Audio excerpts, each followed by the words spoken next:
Fair trial act یہ پاکستان کا قانون ہے. میں صرف یہ اس لیے بتا رہا ہوں، اس سے پہلے ڈاکٹر صاحبہ اس کے اوپر پوری بات کریں. یہ قانون یہ کہتا ہے کہ کوئی کسی کا فون ٹیپ نہیں کر سکتا. کوئی ایجنسی، ISI، IB، پولیس، یہ کسی کا فون ٹیپ نہیں کر سکتے جب تک یہ انٹیریئر منسٹر کو کہیں اور انٹیریئر منسٹر عدالت میں جائے اور پھر عدالت کا جج ان کو اجازت دے کہ ہاں یہ ملک کی ضرورت ہے، یہ اس سے دہشت گردی بچ سکتی ہے یا ملک کے کوئی نیشنل انٹرسٹ پروٹیکٹ،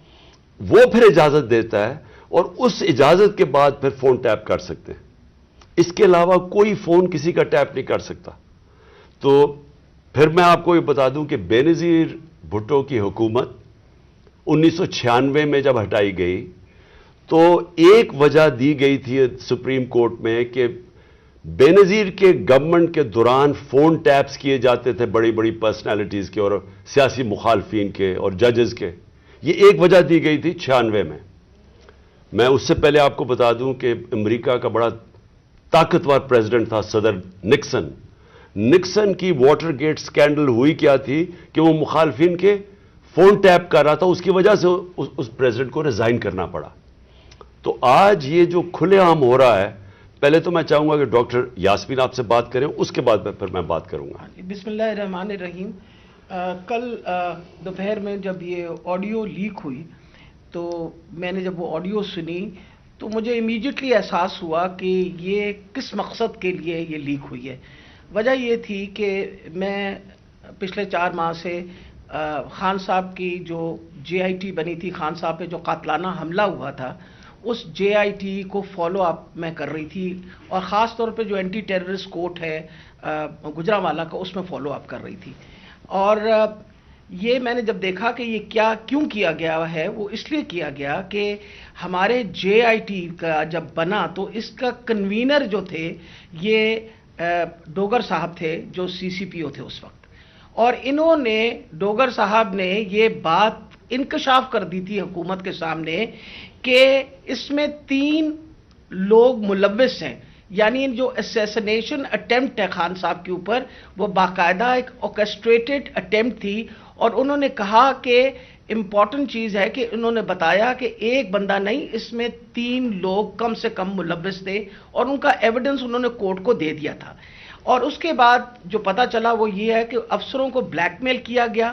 یہ کورٹ میں جب ایویڈنس کیا اور بلیک میل ہو کے کچھ افسروں نے ریزائن کر دیا، لیکن CCPO جو ہیں ڈوگر صاحب، ہی اسٹک ٹو ہز گنز، وہ اسی طرح انہوں نے مینٹین کیا کہ یہ انکشاف ہوئے. یہ تو ساری باتیں میرے سامنے تب آئیں کہ جب ہم ATC میں گئے، یہ جو گجرانوالہ کا کورٹ ہے، تو ایویڈنس جو خان صاحب کا یہ انویسٹیگیشن کا ایویڈنس ہے وہ آنے دیتے ہی نہیں تھے. اور اس کا حوالہ یعنی جب CCPO کو ہٹایا تو DG اینٹی کرپشن کو دے دیا گیا. جو چیف انویسٹیگیٹنگ آفیسر تھا جس کا نام انور شاہ صاحب تھے، ان کو انہوں نے پہلے کیا کیا کہ اس کو OST کر دیا اور اس کے بعد جو DG تھا اس نے سارا ریکارڈ جو ہے اس کو سیل کر دیا اور تالا لگا دیا. ہم نے جب بار بار کہا کورٹ کو کہ جی یہ ہمیں ایویڈنس چاہیے، جو سارا ایویڈنس منگوائیں، تو پہلی دفعہ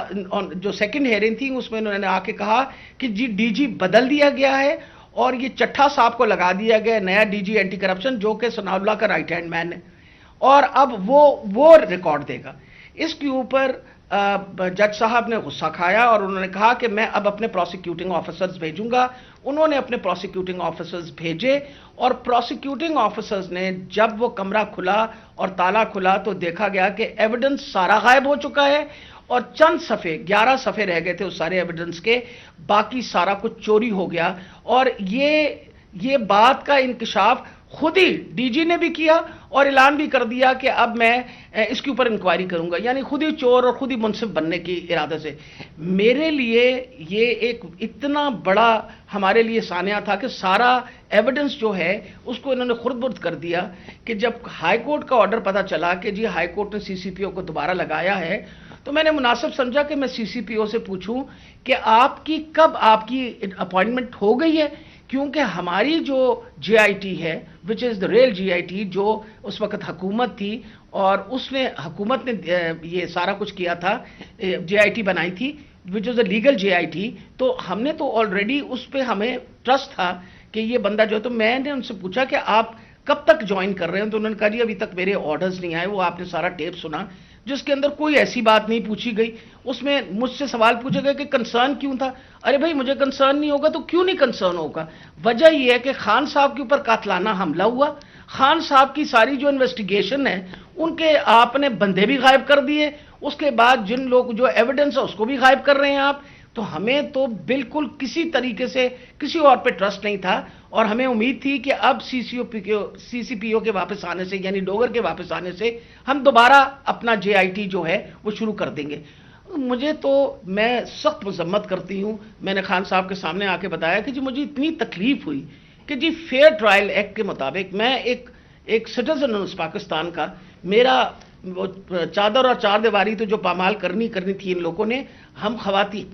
کے لیے تو ہم ساری عورتیں جو ہیں ان کے شر سے نہیں بچ سکتے جس طرح ان لوگوں نے ٹیپنگ کرنی شروع کر دی ہے وجہ یہ کہ جس طرح آپ نے فرمایا فیئر ٹرائل ایکٹ کے مطابق یہ کیسے ٹیپ کر سکتے تھے ہمیں ہاؤ کوڈ ہی ٹیپ کیا انہوں نے اجازت لی تھی کیا یہ ثناء اللہ جو انٹیریئر منسٹر ہے یہ کسی جج کے پاس گیا تھا اس نے جا کے جج سے اجازت لی تھی I want to know about it اور میں انشاءاللہ خان صاحب کو بتایا میں کورٹ میں جا رہی ہوں اور میں کورٹ کے اندر سے جا کے یہ سارے سوالوں کا جواب دوں گی کہ یہ آئی ایس آئی بی یا پولیس میں سے کس نے ٹیپ کیا اور پھر کس طرح ریلیز کیا کیونکہ میں یہ سوچتی ہوں کہ میرا جو بنیادی انسانی حقوق ہیں جو میرا رائٹ ہے وہ اس کے اوپر بہت بڑا حملہ ہوا جی شکریہ ڈاکٹر یاسمین میں آج اپنی سپریم عدلیہ سے مخاطب ہوں 4 مہینے پہلے میں نے سپریم کورٹ کے اندر اسی فیئر ٹرائلز ایکٹ کے تحت میں نے ایک پٹیشن دائر کی تھی اور اس میں وہ پٹیشن کیا دائر کی تھی کہ ٹیپس نکلی آڈیو ٹیپس نکلی کہ میں جب پرائم منسٹر تھا میرے پرائم منسٹر ہوتے ہوئے میری جو بات چیت کر رہا تھا میں اپنے پرنسپل سیکرٹری سے وہ میری آفیشیل لائن تھی اس لائن کا ٹیپ کیا گیا اور جو میری اعظم خان سے بات ہو رہی تھی اس کو ڈاکٹر کر کے اور اس کو ریلیز کیا گیا اس کے علاوہ بشرا بیگم وہ آفیشیل لائن سے کسی سے بات کر رہی تھی ان کی بھی ٹیپ کر کے وہ جو ان کی بات چیت تھی جو کانورسیشن تھا اس کو بھی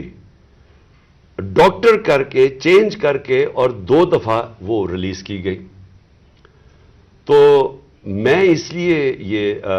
اپروچ کیا سپریم کورٹ کو کہ میرا تو چلے ایک تو یہ ہے کہ جو ڈاکٹر صاحبہ نے کہا کہ یہ ہمارے فنڈامنٹل رائٹ کی وائلیشن ہے ہر انسان کا بنیادی حق ہے آرٹیکل 14 کانسٹیٹیوشن میں ہماری پرائیویسی اور ہماری ڈگنیٹی پروٹیکٹ کرنے کے لیے آئین ہماری ڈگنیٹی اور پرائیویسی پروٹیکٹ کرتا ہے تو ایک تو یہ میں اپنی بیوی بشرا بیگم کی طرف سے کہ ان کا رائٹ وائلیٹ ہوا میرا رائٹ وائلیٹ ہوا لیکن اس سے بھی زیادہ اگر پرائم منسٹر آفیشیل بات کر رہا ہے اپنی لائن سے اپنے پرنسپل سیکرٹری سے اگر وہ ٹیپ ہو رہا ہے اور اس کو پھر ریلیز کر رہے ہیں تو یہ آفیشیل سیکرٹس ایکٹ کے خلاف ہے کوئی بھی ملک کی امپورٹنٹ چیز ہو جو اپنی سیکیور لائن سے بات کروں اور وہ نکل جائے اس طرح تو یہ تو بڑا خطرناک ہے ملک کے لیے کوئی بھی پرائم منسٹر کی بات چیت نکل جائے اور اس کے بعد شہباز شریف کی اور وہ مریم کی بھی کوئی آڈیو ٹیپ لیکس نکلی اور اس کے اندر بھی اس میں تو خیر اور باتیں ہو رہی تھی تو میں اس لیے کہنا چاہتا ہوں کہ ہماری عدلیہ کو اس کے اوپر ایکشن لینا چاہیے کیونکہ یہ تو ایک اب پوری معاشرے میں ایک بیماری پھیل گئی ہے جب کوئی کسی کو بلیک میل کرنا ہوتا ہے اس کی ٹیپ نکلاتی ہے سپریم کورٹ کے جج کے اوپر ان کی پرویز لائی کی وہ کوئی ٹیپ نکلائی اور وہ صرف بلیک میل کرنے